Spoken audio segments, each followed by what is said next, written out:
What's up, guys? How's it going? Cade More with More Muscle. Today we're going to be talking about something interesting. Hyperemesis Gravidarum. So guys, hyper means a lot. Emesis means throwing up. So it's a lot of throwing up.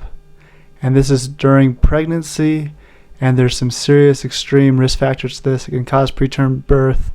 It can cause a lot of health problems. So if you want to listen up to this, great. This video might not be for everyone, but if you're wanting to improve your health and know more about how the body works, go ahead and give this a listen. So hyperemesis gravidarum is the medical term for severe nausea and vomiting during pregnancy. You might feel very uncomfortable. You might feel like you're vomiting a lot. You might feel constantly dizzy, lightheaded. You might lose a lot of weight. And there are some, and with that, let's go over the symptoms now, right? So the severe nausea, vomiting more than 3 times per day, losing more than 5% of pre-pregnancy weight. So guys, when you're pregnant, you want to gain weight. With this hyperemesis gravidarum, you're going to be losing 5% of your pre-pregnancy weight. So that's not good. Not being able to keep food or liquids down, dehydration, feeling dizzy or lightheaded, peeing less than normal, extreme tiredness, fainting, headaches. So guys, I want to tell you something. In the third world countries, the biggest killer is the biggest killer is like nausea and extreme like diarrhea and throwing up, like losing body fluids. That is the #1 killer for people in third world countries. In America, it's heart disease, but in other countries, the top killer is, extreme vomiting, extreme diarrhea, because of all that fluid loss. So guys, this is extremely dangerous. So some other less common symptoms include low blood pressure, rapid heart rate. So guys, when you're dehydrated, your body compensates by increasing your heart rate, and your blood pressure goes down. So that's why that works. You'll see some dry skin, confusion. If you get sodium deficient or potassium deficient or magnesium deficient, that's going to cause confusion. So jaundice is when your skin gets all yellow and your eyes turn yellow, and a symptom called Wernicke-Korsakoff syndrome. Wernicke-Korsakoff syndrome is an unusual type of memory disorder due to a lack of vitamin B1. So this can happen with alcohol use disorder or malnutrition. So when you don't have vitamin B1, you're going to have this Wernicke-Korsakoff syndrome. Guys, vitamin B1's in breads, whole grains, stuff like that. You want to have vitamin B1. It causes you to, it's a big thing for stress. So the more vitamin B1 you have, you're going to feel less stressed. So it's something you want to have. Vitamin B1 is very, very important. And let's look at some foods that have vitamin B1. So like I said, breads, and this is called thiamine. Let's see what we got. Sorry, I'm just pulling up so I can get a good list. So we got whole grains and cereals. That's a big source of vitamin B1. Legumes, black beans, seeds and nuts, fish, vegetables. So basically healthy foods, whole grains, fruits, vegetables, stuff like that. You're going to get your vitamin B1. It's going to help you feel relaxed.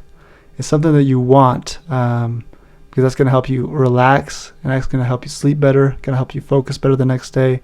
It's going to lower that adrenaline. So you want that vitamin B1.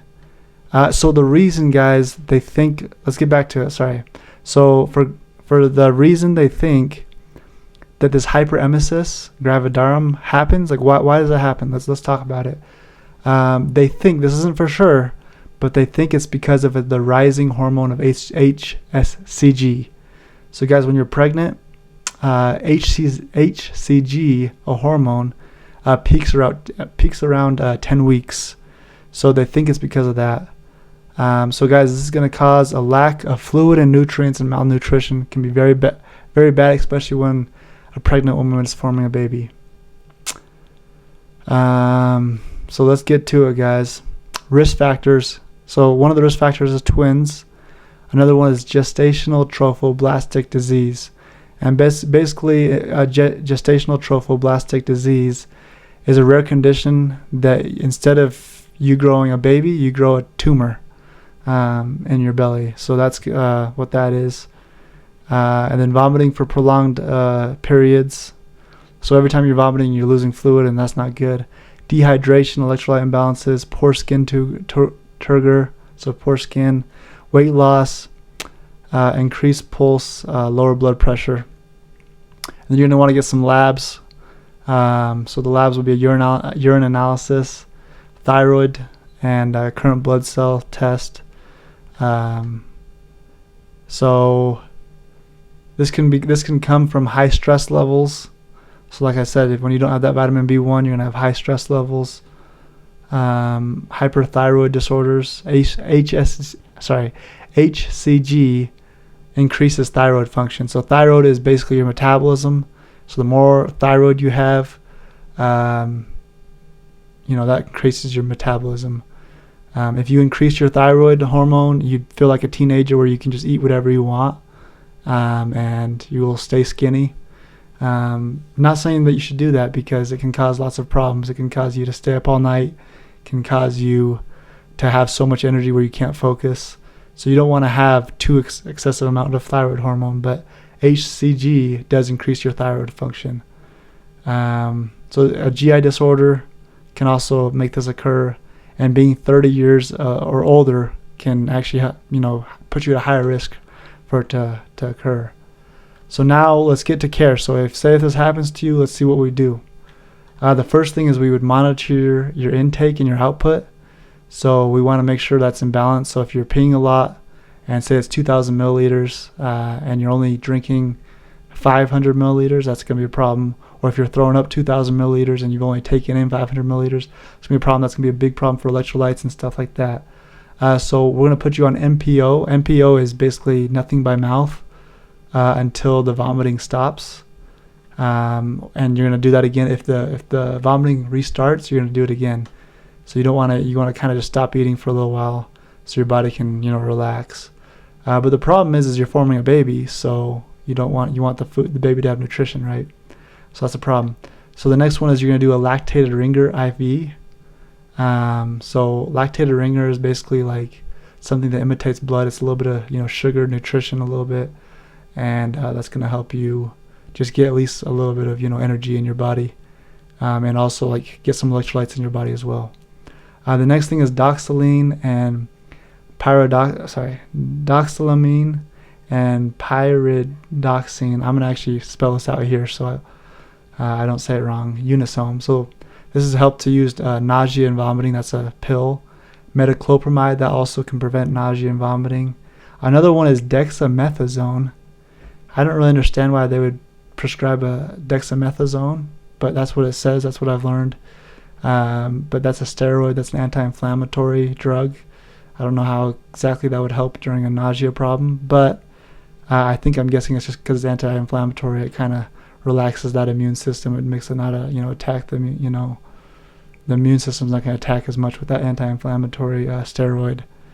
And then for education, guys, for this you want to have small frequent meals, and if it's so bad you might have to have TPN. Guys, TPN is super expensive. It's like 2,000 something. It's a lot. I don't know exactly, but it's about $2,000 per pack. That's how expensive it is.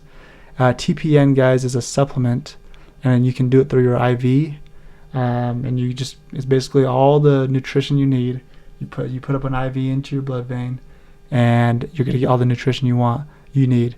The problem is it's really risky because you're having sugar go directly into the bloodstream. So this can cause hypoglycemia or hyperglycemia, and that can cause some serious problems. Also increases your risk for infections and stuff like that, and it takes a long time to infuse. So it's not something that's something you want, and it's super expensive. So TPN is not recommended. I'd say you try and do the small frequent meals before you ask for the TPN. But anyways, guys, this is interesting stuff. I hope you enjoyed it. Hyperemesis Gravidarum.